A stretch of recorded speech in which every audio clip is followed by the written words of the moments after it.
What's good with it in the hood with it? You already know what it is. It's the Collective Clips, man. Hit that like and subscribe button. Tap that notification bell and put it on all. And represent for the raza. Show love, man. Thank you. I appreciate all the support that I'm getting, man. We about to get this channel back bubbling. The shit don't stop, man. Gunners Collective, the Collective Clips. Slip it in, get to spitting. You know what to do. Now, you guys see the thumbnail right there. Is this a sensitive topic for me?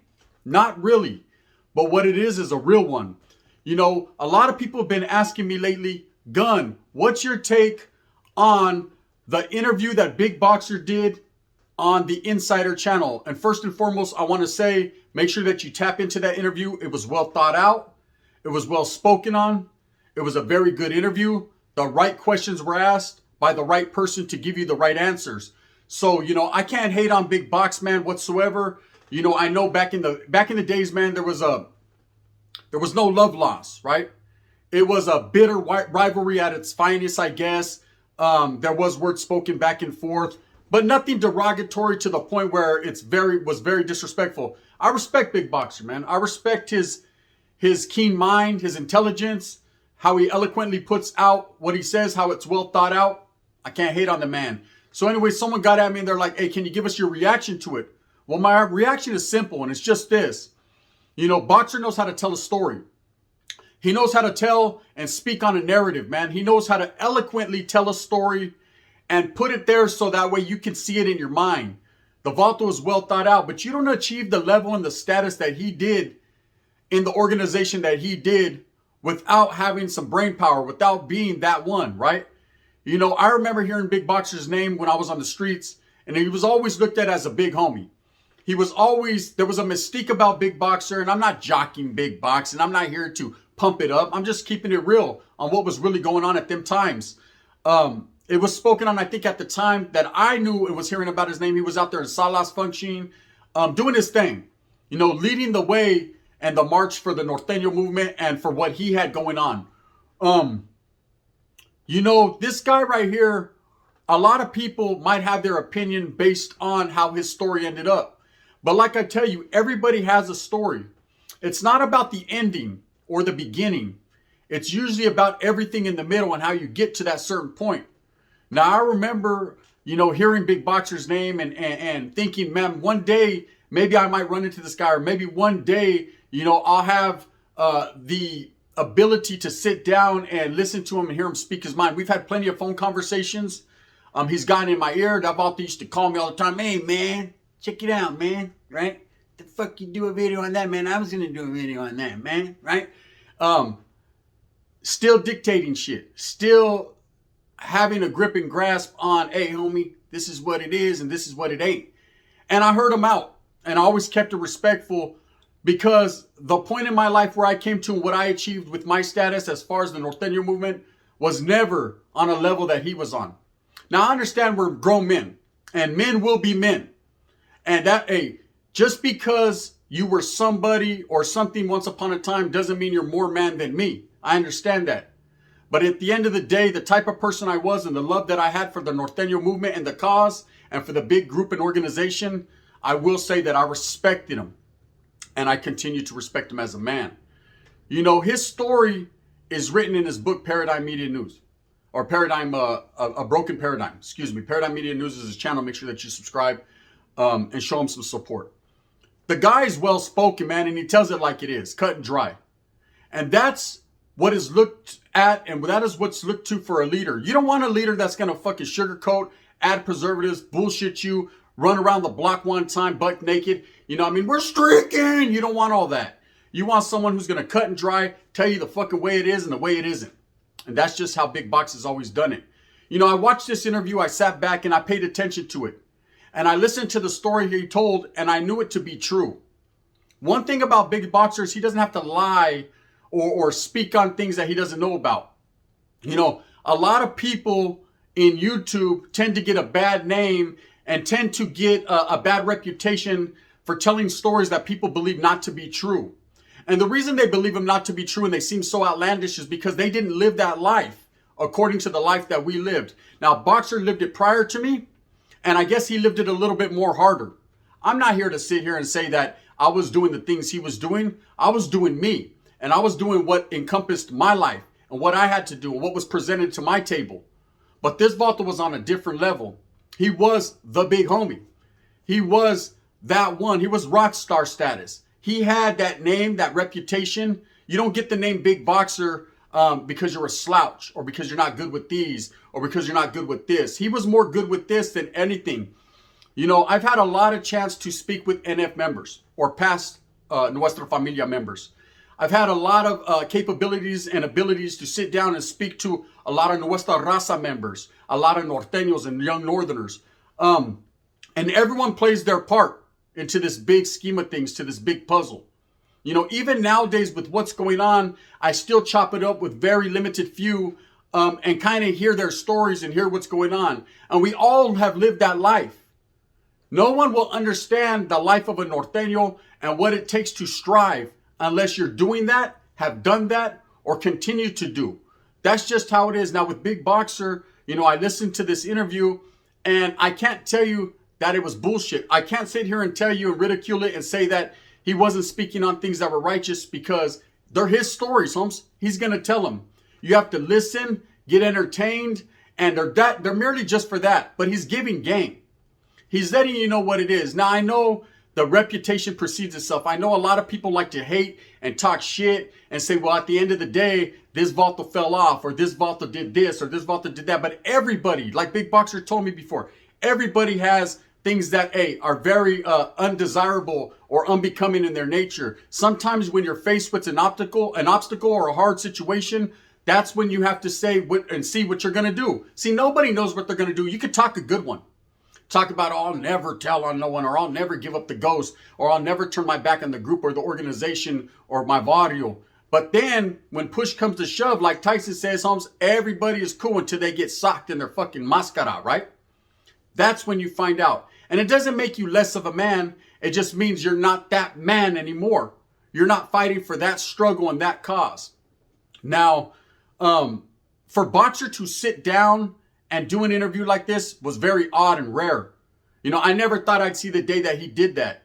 And I know why he did that. I think he did that to give a feel to his story. See, when he put out his book was booming. It still is. Everybody wanted it. It sold out. Then it came back, and then it sold out again. He's a good storyteller. But what makes him the better storyteller than a lot of others is their true stories, their facts. See, a lot of these people that Boxer speaks on and talks about, and I'm not saying speaks on in a bad light, but sheds light on their names. He's very good at recollecting a lot of things. And that was the Norteño way, awareness and being able to load shit in your CD-ROM, being able to remember who you were with, certain times, places, who was doing this and who was doing that. Now, I know the Norteño movement, a lot of people won't speak on shit. They won't speak on certain things of the past, and to each their own, man. For many, many years, I thought that was the way myself. But now to speak on your own stories and things that you were a part of or people you know personally or knew of, I don't see it as a bad thing. I see it as opening the eyes to the masses to what we had going on in our lives. See, we come from myself and Boxer and others on YouTube that were involved in the Norteño movement as well as the Southern movement. We come from a whole different world, man. We come from a very cutthroat, treacherous, vicious world. And I know some stories and some people went through it a little bit further than others. Some people had a little bit harder. Some people were a little bit harder. But that doesn't mean or belittle or take away from what others have went through. You know, what my story was not Boxer's story, but I could understand his story. When I first started YouTube, gente, you know, I used to go to work every day and I'd get off work, you know, evening time. You know, you're tired. You're tired, but you got to wind down, Holmes. So, you know, I'd trip out on YouTube and I'd go find Bigfoot and UFOs and things of that nature.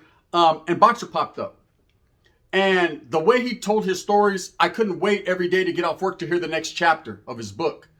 You know, it was spoken in his words, narrated by himself, because I had knew of this man. Never had met him prior to that date, but knew of him.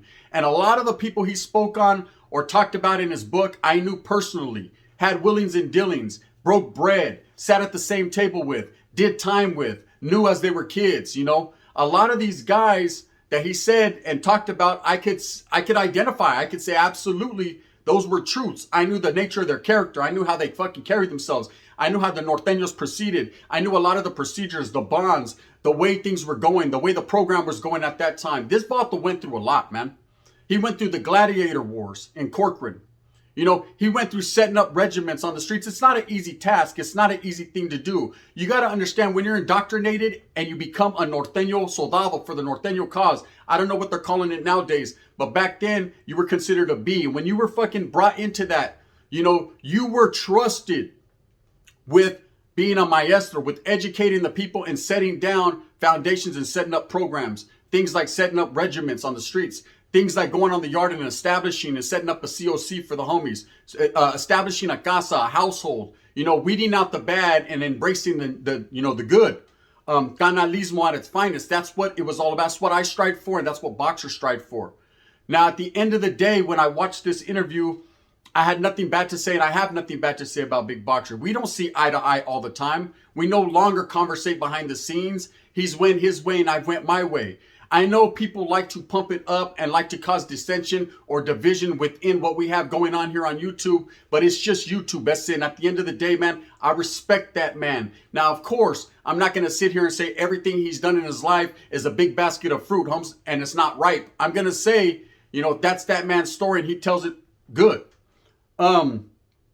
Anyways, when I first started watching Boxer, he's the reason why I got into YouTube. Himself and Dubs. These were the two guys that I watched the most. These were the two guys that I thought were well thought out, well spoken on. And that's how you can tell people that have been somewhere. That's how you can tell when they speak intelligently and they think about what they say before they say it. See, there's a lot of people that run around, I'm active, I'm gangster, I'm this, I'm that, throwing up gang signs and talking all that high power shit, and ain't never really been there. They talk about the OK Corral, but it ain't okay. Yes, they talk about things that other people have done that they will never, ever do and can never walk in the shoes of a real one. But that's just the light we live in. That's the way it is nowadays. Everybody wants to speak on things and wish they were there until it's time to pull up, and then they don't go there. Facts. Now, with this interview, I didn't think Boxer would do this. You don't understand, man. Back in the days, when A Convict's Perspective was really booming, man, and Rojo was doing his thing with Flox, and we were working hand in hand to push our channels and to bring people content.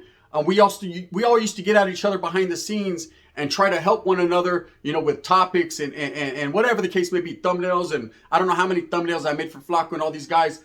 And you know, and I would pick their brains for, you know, certain stories and people they knew, and we just worked hand in hand to try to bring you guys the best possible entertainment we could, content wise. And Boxer was not going live, and Boxer was not trying to be seen like that. He was one of those individuals that he'd rather be heard than seen. Lately, he's seen a lot more. You know, Rojo got at him and was able to bring him into the fold as far as going live. His first live he ever did, I believe, was with us on A Convict's Perspective, the circus. Remember that? I believe that he sat down and said, you know what, fuck it, Jose La Primera, let's do this. And now he's comfortable in his skin enough, and not saying that Vato wasn't, but he's comfortable in his skin enough to do interviews like this. You know, this is one of the realest interviews that I've ever seen with someone who really did it in a from organized crime. You know, you see people like Sammy the Bull, and he's so old and his stories are so old, and we all know there's been several movies. And you see people, you know, like Mundo, man, that tells it from that side, albeit with the mask and glasses on, you know, because of he's in the witness protection program. But then you see people like Boxer, man, that actually sat down and gave it from a northern perspective or from an NF perspective. And you got to appreciate and respect that and listen to it and hear it coming from someone who really lived that life. He was really there. I remember when Boxer did, you know, go the way he went, the route he went. I remember that was a big blow to what was going on in the streets. I remember people talking about it. I didn't know Boxer like that. Like I said, I had heard his name and respected his name as being a big homie. But I remember when they were like, hey, he fell off or he's no longer within the fold. And just like anyone else, I was like, hey, easy come, easy go. But it wasn't an easy come, easy go. It was a hard go and not a very easy come. You got to understand, man, a lot of these guys that fought since they were kids, man, that come from broken homes, that didn't have family members to take care of them, that went through strife and struggle and turned to the streets to get, you know, for that love, for that respect from the homies. And then they elevated their status, man. They got so ingrained into the gang mindset and to that, man, you know, they did that. And I know a lot of people say, well, who gives a fuck? It's just gang members. Who cares about your guys' lives? But everybody wants to sit there and live vicariously through us. People that actually did that, people that were incarcerated. You know, you'll never understand what true incarceration means until you're sitting on that motherfucking bunk looking up at the cracks in the ceiling like X-Rated said. Until you're fucking walking to the chow homes and you're not able to order what you want, you're going to get what you got. That's the struggle. When you're sitting in the shoe, man, and there's no cantina at your front door and no one's riding you. That's the struggle. Yeah, it's not a great life, but it's a life that we chose to uphold. It's a life that we chose to affiliate or be involved in. It's how it is. So how do I feel about the Big Boxer interview? I think it was a great interview. I think everybody should listen to it. Now, at the end of the day, active gang members and people that are still living that life, of course, are not going to promote it. They see him, me, and others as banditos, turncoats, cowardice. We committed cowardice acts or things of that nature because we turned our back on the groups that we were once formerly from. But I'll tell you right now, man, we have went into a new group, and that's the group of man, being men on our own and having to live our life forever looking over our shoulders and not worried but concerned with what could happen.